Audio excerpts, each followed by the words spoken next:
Voz é meio, palavra é mensagem, sem a qual a voz fica sem sentido. O Grupo Imagem e Credibilidade e a Companhia da Voz se uniram para levar até você comunicação integrada, credibilidade da voz. Alexandre Jardim. Crises te preocupam? E a sua reputação? Como está? Eu tenho a solução. Rodolfo Lago. Você entende como as decisões são tomadas neste país? Te ajuda a escrever como os melhores jornalistas. Luiz Ximenes. Você já se ouviu gravado? Quer melhorar? Vem pra cá que eu te ajudo. Alexandre Mota. Sem saber qual caminho percorrer, te ajudo a estruturar sua empresa e seus projetos. Estevão Damásio. Use o poder do rádio e dos podcasts para passar a sua mensagem. Pode contar comigo. Profissionais da voz e da palavra em uma fábrica de podcasts, entrevistas, cursos, treinamentos e consultorias e conteúdos que irão contribuir na sua tomada de decisão. Soluções em comunicação. Credibilidade da Voz. Uma parceria dos grupos Imagem, Credibilidade e Companhia da Voz. Oi, pessoal, tudo bem? Sejam todos muito bem-vindos, bem-vindas a mais uma edição do podcast Imagem e Credibilidade, uma parceria com o Jornal de Brasília.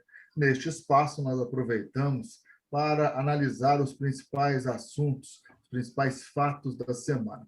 E contamos sempre, hoje, eu, Estevão Damásio, e o meu parceiro Rodolfo Lago, com um convidado. Desta vez, temos a honra de receber, novamente, ele já esteve aqui nesse espaço, jornalista Severino Mota. Hoje ele está atuando como analista político no Brasília Alta Frequência, um portal, né, de assinaturas que traz análises, né, cenários, especialmente nas áreas política e do judiciário. Aliás, o Severino tem muitas informações de bastidores do Poder Judiciário e hoje vai nos ajudar a entender, por exemplo, o que o Judiciário tem com a polêmica Copa América. Mas esse é um assunto que vai para o finalzinho do nosso bate-papo. Severino, bem-vindo, tudo bem? Obrigado, Estevão, Rodolfo. Bom, é sempre um prazer muito grande estar aqui. Debate de alto nível, ideias, análises, é sempre um prazer muito grande e dar aqui um bom dia, boa tarde, a depender da hora que o nosso público estiver nos vendo. Sempre uma satisfação estar aqui. O privilégio é nosso de tê-lo. Rodolfo, tudo bem? Tudo bem, Estevão, Severino, uma honra estar aqui contigo. A pauta está cheia, né? Vamos começar, então, falando da polêmica decisão do comando do Exército de não punir o general Eduardo Pazuello após ele ter participado daquele ato político em cima, inclusive, de um trio elétrico, de um caminhão de som com o presidente Jair Bolsonaro. Eu estava lendo, pessoal, as repercussões e realmente o cenário é preocupante, né? Embora na live desta quinta-feira o presidente Jair Bolsonaro não tenha mencionado o fato em si, mas indiretamente tenha destacado que a não punição do Exército é muito comum, que não houve nenhuma pressão. Presumo que vocês compartilhem da minha opinião de que foi notória, sim, a pressão do presidente Jair Bolsonaro sobre o comandante do Exército para que essa decisão fosse tomada. Severino, você está preocupado com o futuro, especialmente no que diz respeito à disciplina, à hierarquia, que sempre foram pilares não só do Exército, como também das demais forças? Eu queria dizer que eu estava imaginando, aquela história de brasileiro não desistir nunca, né? Eu imaginava que a gente pudesse estar hoje aqui falando sobre a punição do Pazuello por esse tipo de atitude. E, infelizmente, o que acaba passando pela minha cabeça num momento como esse? A punição era algo que fugia, acredito, a qualquer debate político, é algo do senso comum, é algo que a gente não pode permitir um general da ativa participar do que é um comício, e não só um comício que tem uma clara intenção de de fortalecer a base de apoio do presidente da República, como acontece no período de pandemia, fazendo uma aglomeração completamente contra qualquer medida sanitária que a gente possa tomar. Acaba promovendo, eu não sei quantas pessoas podem morrer, espero que nenhuma, mas qual a chance disso acontecer? E o problema é o seguinte, se fosse em outros tempos, a gente talvez fosse ver uma reação muito forte contra o comando do Exército. Só que eu tenho uma dúvida que é o seguinte: eu imagino que se outras correntes políticas botarem a cabeça para fora, como aconteceu agora com o Pazuello com essa, vai haver ou não punição. Nesse caso, eu acredito que haveria. Esse que é o pior. Eu acho que a força acaba perdendo muito da sua credibilidade. Ela demorou tanto tempo para recuperar, desde a ditadura, a sua credibilidade institucional. Não pune num caso desse. Agora, se acontecer algo semelhante com o outro lado, será que a gente não vai punir de novo? Aí a gente vai punir, vai dizer que iria virar anarquia, não sei o quê. Mas nesse caso não, porque por causa dessa comunhão que existe ainda, ou espero eu que ainda, entre o presidente da República e grandes nomes da cúpula do Exército. Ô, Rodolfo, nós tivemos até aqui um silêncio ensurdecedor do vice Hamilton Mourão, que já tinha exposto, de certa forma, a expectativa e a preocupação dele com a tal da anarquia. Ontem observamos um ex-ministro da Defesa, Raul Jungmann, que não se furtou a fazer comentários, a expor a preocupação dele, sugerindo também a possibilidade de uma anarquia, né? O Cruz, general Cruz, que se divorciou do presidente Bolsonaro, também teceu inúmeras críticas. E aí, Rodolfo? Não, olha, o Mourão acabou. Eu disse ontem, né, que por uma questão de inteligência ou alguma coisa assim, ele não ia comentar. Vamos na linha do que disse o Severino, vamos imaginar o seguinte: imagine um general que agora então, no dia 19 de junho, quando tem manifestações aí contra o Bolsonaro, resolva ir lá para a Avenida Paulista participar dessas manifestações e suba num carro de som ao lado do Lula. A partir desse momento, isso daí me parece que também ficou permitido, né? E aí, isso daí é muito claro, Estevão e Severino, no Código Militar. Militar da ativa não pode ter participação política, né? Por uma coisa muito menor, o hoje vice-presidente Mourão foi afastado de um comando porque ele fez uma declaração que parecia pelo impeachment da Dilma. Então isso é tudo muito complicado. E os argumentos utilizados para não punição do Pazuello, eles são pueris, eles são absurdos. O Pazuello argumentou que aquilo não era uma manifestação partidária porque o Bolsonaro está sem partido, e que não era uma manifestação política porque nós não estamos em tempo de eleição. Pô, pelo amor de Deus, isso é um absurdo. Todo mundo sabe que nos bastidores, só te interrompendo, Rodolfo, apuramos, né, que o general Paulo Sérgio ele entendeu que a punição poderia agravar o quadro. Eu acho que é uma tese completamente esdrúxula. Eu, particularmente, já tinha até nesse espaço dividido com vocês a minha opinião. O Exército não podia abrir mão de uma punição e deixasse o ônus de derrubar essa punição no colo do presidente Bolsonaro. Que aí o Bolsonaro teria que tomar uma atitude, aí ficaria exposta à interferência direta dele, mas não. Eu acho que, estrategicamente, foi um desastre o posicionamento do general, que perde a credibilidade também. Então, quer dizer, eram argumentos absolutamente esdrúxulos, sem sentido, né? E que, no fundo, é isso que você falou, quer dizer, na verdade, um receio de esticar a corda, mas que deixa, né, agora as Forças Armadas, o Exército, numa situação de fragilidade enorme. Não há, a não ser que o Exército estivesse totalmente no projeto Bolsonaro, a instituição toda, e ela não está totalmente no projeto Bolsonaro. Então, na verdade, o Bolsonaro vem desde há muito tempo quebrando trabalhando no sentido de quebrar essa coluna das Forças Armadas, o que é muito perigoso, instigando insurreições de baixo para cima, o que também é muito perigoso, né? E analistas militares sempre disseram que essa sempre foi a coluna importante. Todas as tentativas de insurreição militar, desde o início do século passado, na qual elas tentaram ser de baixo para cima, 18 do Forte, as tentativas de golpe no governo Juscelino Kubitschek e tal, quando elas eram de baixo para cima, elas não funcionavam porque a instituição não deixava.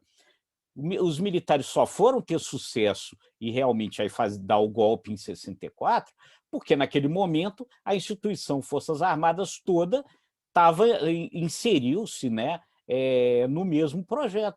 E agora abre-se um espaço perigosíssimo para isso, para essa quebra de hierarquia e para o sucesso de um movimento de baixo para cima, no qual a gente corre o risco daquilo que o Pedro Aleixo, lá no AI-5, né, dizia que era o grande risco de fazer o AI-5. O problema é o poder do guardinha da esquina. E o guardinha da esquina, no sábado passado, deu tiro no olho de 2 pessoas em Recife. E prendeu um professor em Goiás. Então, esse é o risco. Agora, o meu temor, Estevam e Severino, para concluir aqui, é que esse, no caso, que me parece que esse talvez... O meu temor é que esse seja um risco calculado pelo presidente Bolsonaro. E aproveitando esse gancho também, é o seguinte, né? A gente tem que lembrar que quem está no Exército não é um cidadão comum. São pessoas ali que comandam um bando de gente armada. Por mais que a gente tenta fazer uma ideia de que andar de arma por aí é comum, isso não é. Eles detêm um poder que é muito diferente do cidadão que não detém. E só para a gente lembrar você lembrou de coisas históricas do Brasil, isso remonta à antiguidade. Júlio César volta de vitórias fora de Roma. Quando ele chega no Rubicão, ele tinha que deixar os homens deles armados e entrar, porque ninguém vai discutir política com uma tropa armada que não. Aí quando ele cruza o Rubicão, vai para a guerra civil. Pois é. Agora, gente, o presidente Jair Bolsonaro nunca teve, historicamente, apreço por disciplina e hierarquia. Basta ver a passagem dele no Exército, bem lembrado, como capitão. Mas eu confesso que estou muito preocupado com a credibilidade, insisto nisso, do general Paulo Sérgio, comandante do Exército. Porque quando houve aquela crise, né, que os 3 comandos foram substituídos, os 3 comandantes, o Paulo Sérgio foi visto como uma saída interessante, porque ele iria lutar contra a subserviência da força perante o presidente da República e desface, num único ato, toda essa expectativa. Isso é muito ruim, porque o general Paulo Sérgio corre o risco de, num ato como esse, numa omissão como essa, destruir a própria carreira dele. Mas, gente, vamos entrar... Quer complementar? A gente já está no segundo ponto. Uma última coisa, isso que você falou do general é o maior ponto da biografia dele agora. E 2, ainda voltando à história da desculpa, que não é ato político partidário, eu fico só triste como gostam de brincar como se fôssemos bobos, né? É um absurdo. Mas vamos em frente. Infelizmente, meus caros, aquela frase "meu exército" não era só retórica, não. Não era só retórica, não. Enfim. Vamos para o segundo ponto do nosso bate-papo aqui, dinâmico, porque a CPI da Covid continua nas manchetes e nessa semana tivemos 2 depoimentos muito distintos, né? Nise Yamaguchi, defensora da cloroquina, e no dia seguinte, Luana Araújo. Eu vou colocar uma lenha na nossa fogueira aqui, porque confesso que está me incomodando muito esse endeusamento da doutora Luana, porque eu tenho a visão seguinte: as obviedades que ela falou com toda a clareza e com toda a segurança demonstram a carência da sociedade brasileira, porque aparece uma médica que tem competência, mas falando obviedades, e nós estamos tão carentes que a doutora Luana virou a febre do país, né? Virou E a doutora Nise, por outro lado, eu acho que, claro, ela defende a cloroquina, não tem base científica para a defesa, mas eu compartilho daqueles que entendem que o relator, o presidente, eles estão passando do ponto muitas vezes nas suas interpelações. Isso tem me incomodado, sabe, Severino? Mas vou inverter a ordem. Rodolfo, depois do Severino. Rodolfo. Não, Estevão, você tem toda a razão. Eu hoje, até na minha coluna no Jornal de Brasília, que sai na sexta-feira, eu toquei um pouco nesse ponto, falando disso, da CPI e seus problemas. Eu tenho a sensação que a gente até já conversou um pouco sobre isso aqui em outras vezes, que essa era uma CPI aparentemente fácil, no sentido de que ela não precisava desvendar nada, que as coisas estavam já todas desvendadas, documentadas, e que era uma questão só de organização das coisas para responsabilizar quem precisa ser responsabilizado.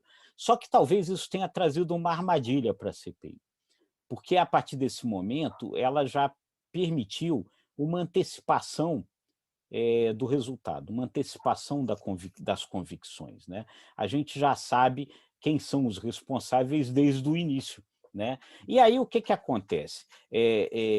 Essas posições estão ficando muito claras e estão deixando o debate muito estridente, né? O debate muito polarizado já, né?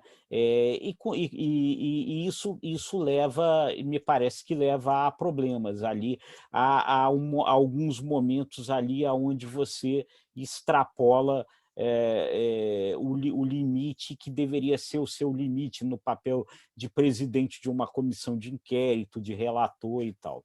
E acho que no caso ali, depois ali analisando, isso talvez tenha realmente atravessado um determinado ponto importante com o depoimento da Nise Yamaguchi.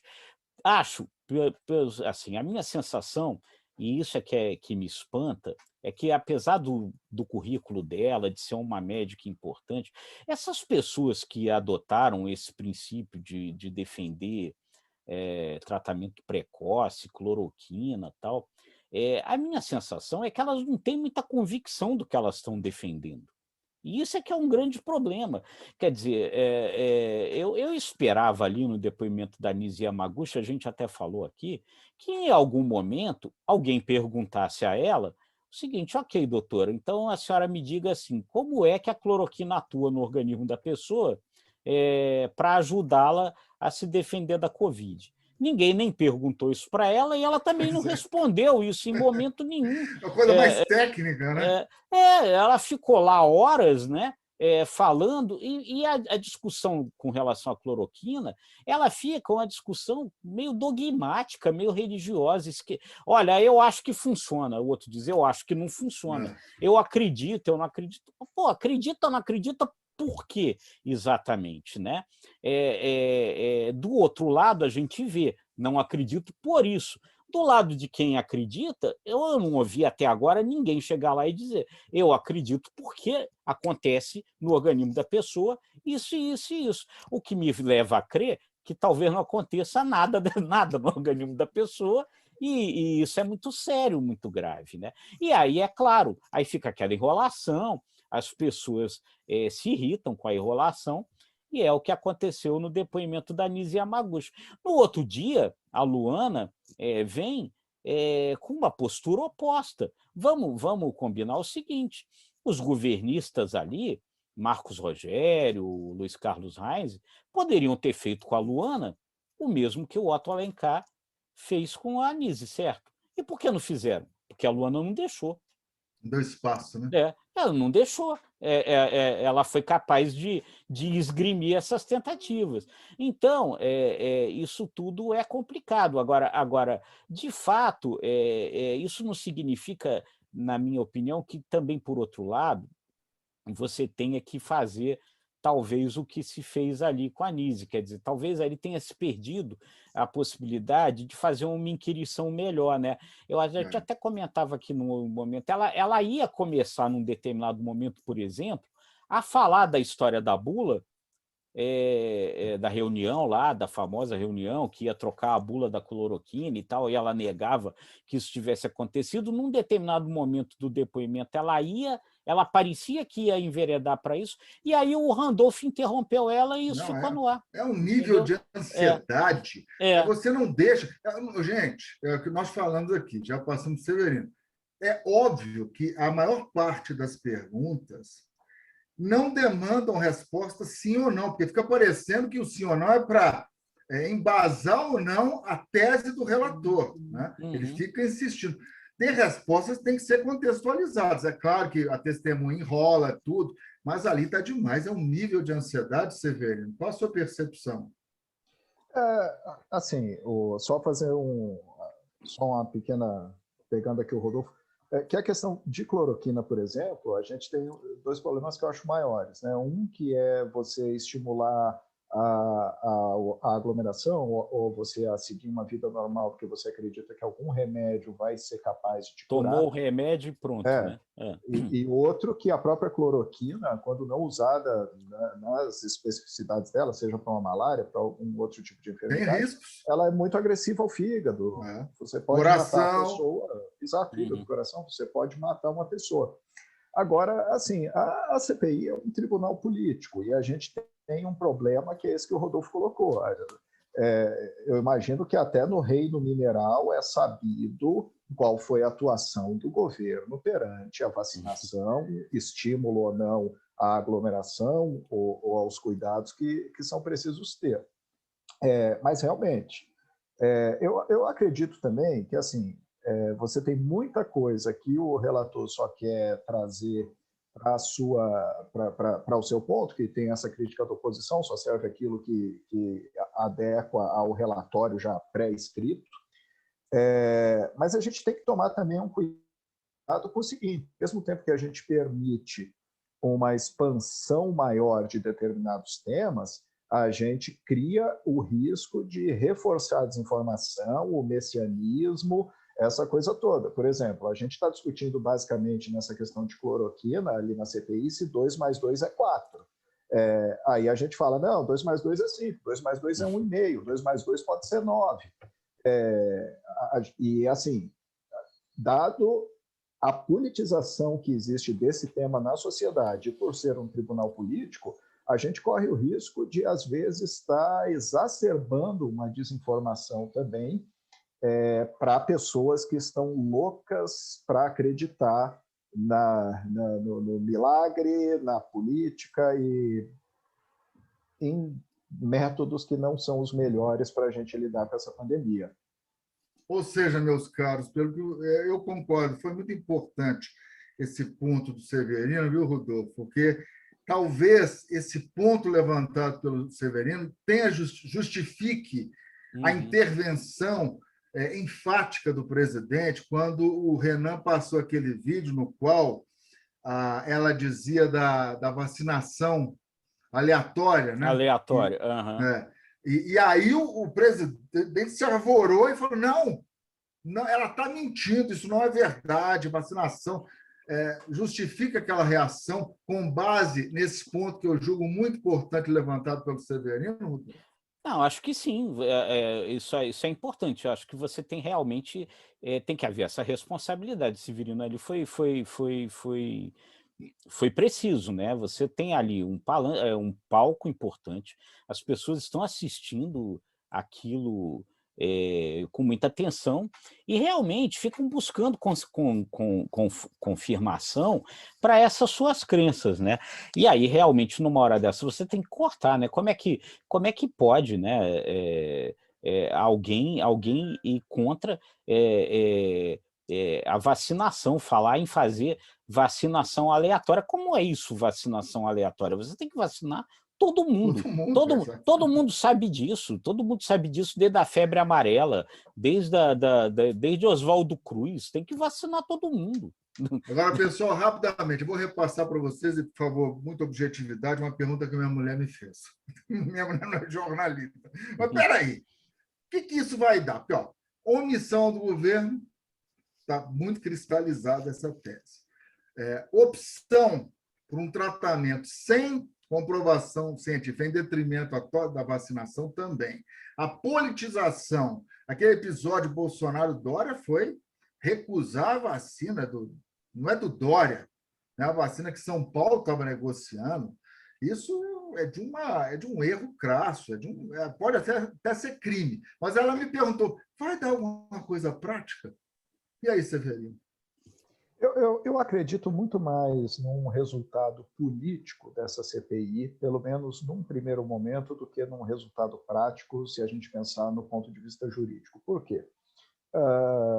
A gente vê já, por exemplo, esse panelaço que teve com o pronunciamento do presidente Jair Bolsonaro, que já foi uma reação justamente à fala da doutora Luana na CPI, a outros problemas que ele vem enfrentando dentro desse negacionismo que a gente viu sendo executado ao longo da pandemia.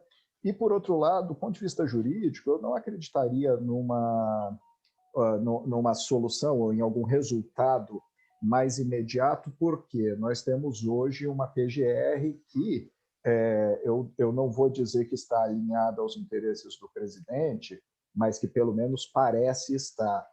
Então, é muito difícil a gente imaginar que um relatório sendo enviado para o Ministério Público vá atacar a cabeça de comando de quem promoveu essas políticas públicas. Eu não duvido de algumas punições de baixo escalão, mas, do ponto de vista objetivo agora, com essa PGR e havendo a continuidade, a gente vai ter uma dificuldade para a parte judicial, o que pode ter a política, o cidadão escolher que campo ele quer ficar, do lado político ou não, mas do ponto de vista judicial, talvez num futuro, com uma outra cabeça de Procuradoria-Geral da República, a gente possa ver algum tipo de consequência. Imediatamente, acho muito difícil.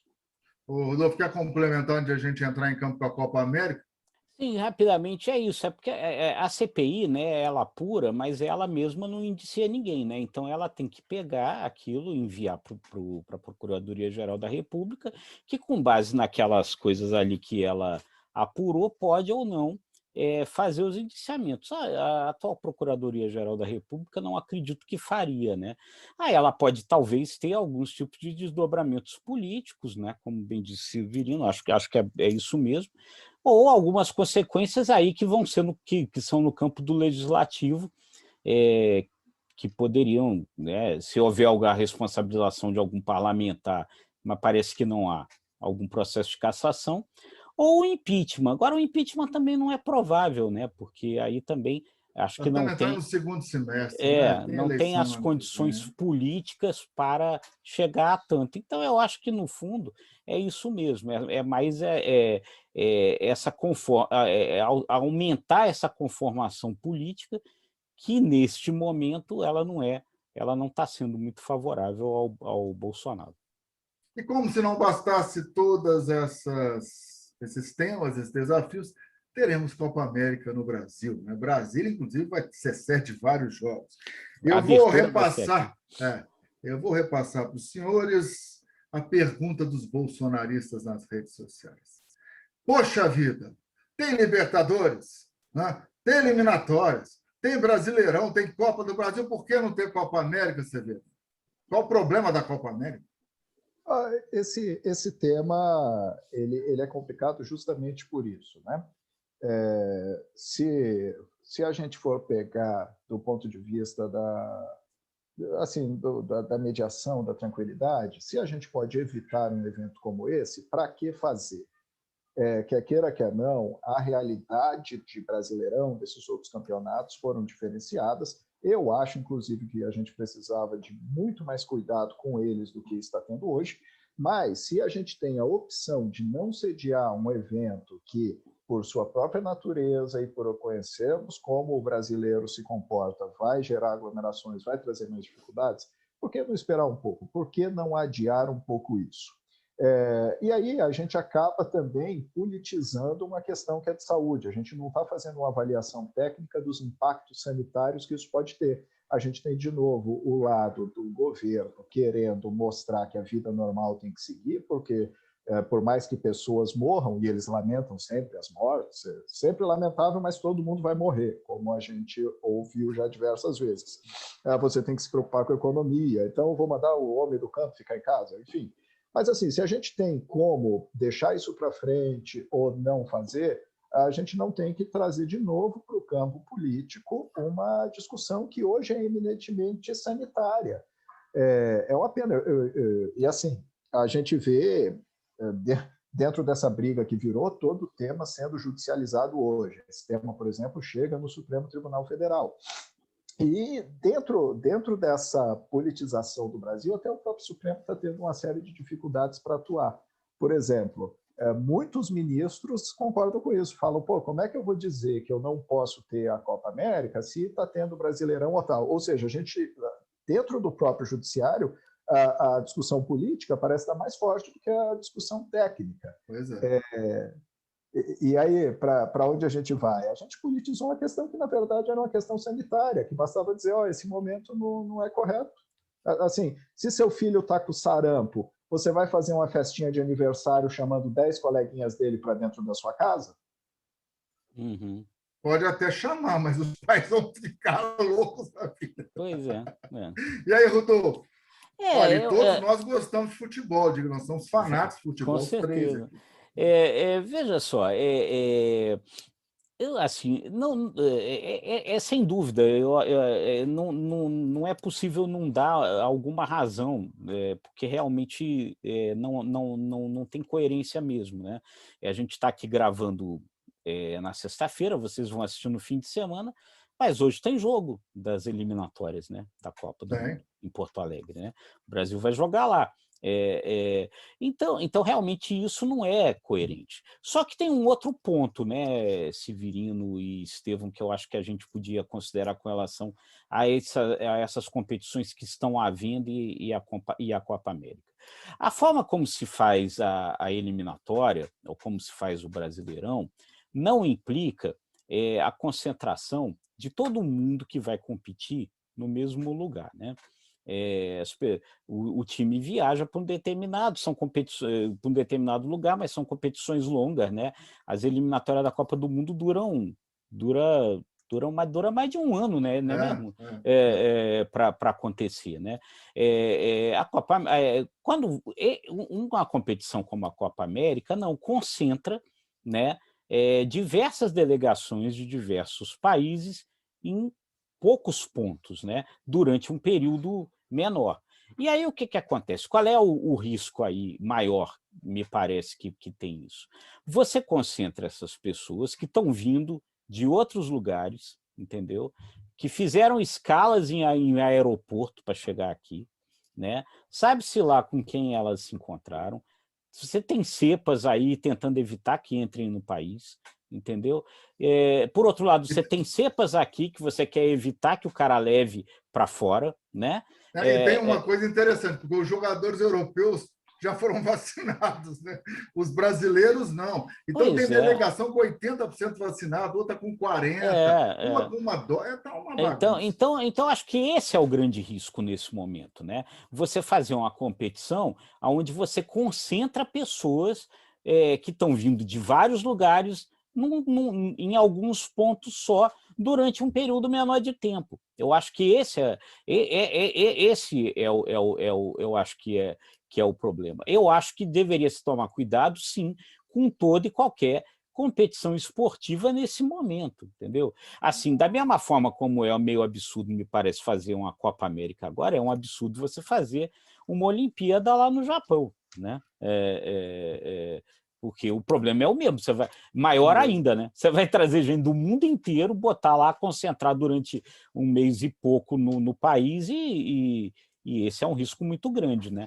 Agora, para novas cepas, né? Exatamente. Agora tá tudo bem complicado, né, Estevão Severino? Os jogadores da Europa não estão querendo vir jogar, jogadores de outros países também estão falando que não virão.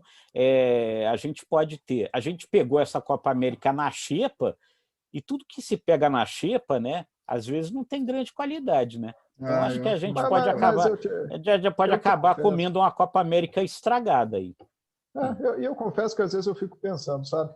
Eu acho que se adiassem um pouco essa Copa América, não ia matar ninguém, mas a manutenção do calendário pode matar muita gente. Exatamente. Claro. Gente, de novo, pressões milionárias vindas de patrocinadores e dos compromissos do Comitê Olímpico Internacional, no caso de Tóquio, e da Confederação Sul-Americana, né, se sobrepõe, infelizmente, à questão sanitária. Né? Compromissos com patrocinadores se sobrepõem, infelizmente. O financeiro, de novo, sendo mais prioritário, ou sendo prioritário em detrimento da questão sanitária. Pessoal, o papo está muito bom.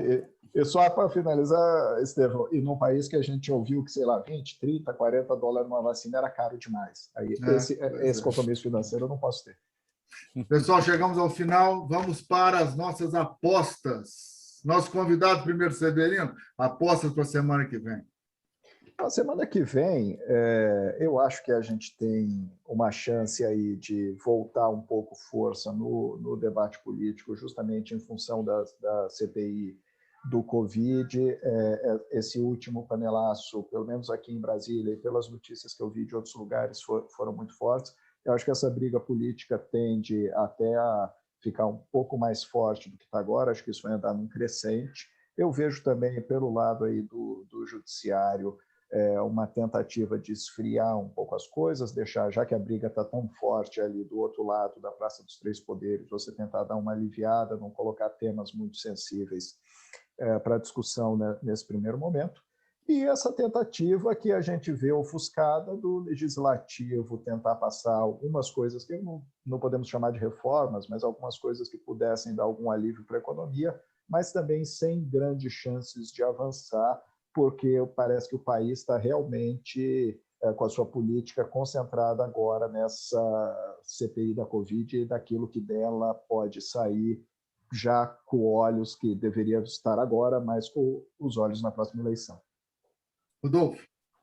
Bom, semana que vem a gente tem na CPI, né, o depoimento do governador do Amazonas, né, o Wilson Lima, e aí vamos ver, né, se isso daí finalmente trará a CPI para esse foco que os governistas querem, que é a atuação dos governadores. Agora, não necessariamente num viés que o governo talvez gostaria, porque, primeiro, o governador do Amazonas é aliado do presidente Bolsonaro, né? E lá se fez esse macabro teste do tratamento precoce, né?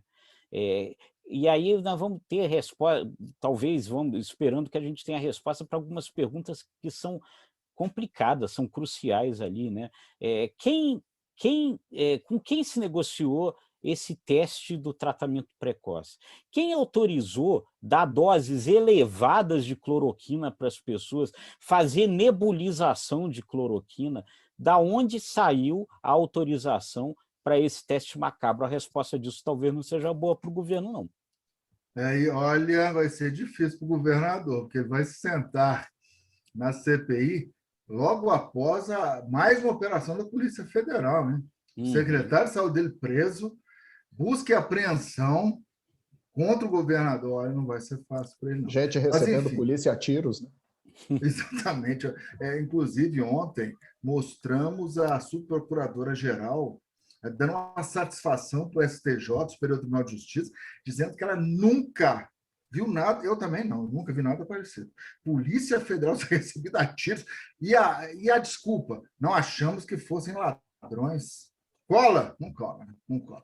Gente, agradecemos muito a participação do jornalista Severino Mota. Hoje ele está atuando no Brasília Alta Frequência, ele é analista político desse portal, faz análises tão profundas como essa, mais profundas como essa, porque ele tem tempo, né, para destilar todo não o veneno, mas o conhecimento que ele possui, especialmente o judiciário. Foi importante, eu agradeço, porque o Severino trouxe um lado muito interessante nesse nosso bate-papo, que é o lado do judiciário. O judiciário está cada vez mais protagonista, então a gente não pode nunca deixar de olhar para o outro lado da Praça dos Três Poderes, se estivermos, claro, cobrindo o Palácio do Planalto.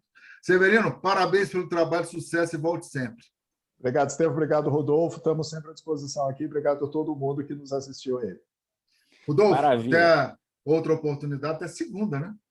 Isso aí, até para... E esse conteúdo vai estar postado a partir deste sábado no jornaldebrasilia.com.br, no imagemcredibilidade.com. Então, aproveitem e a gente manda para você o link, o Severino, para você também nos ajudar aí na divulgação. Abraço, até semana que vem.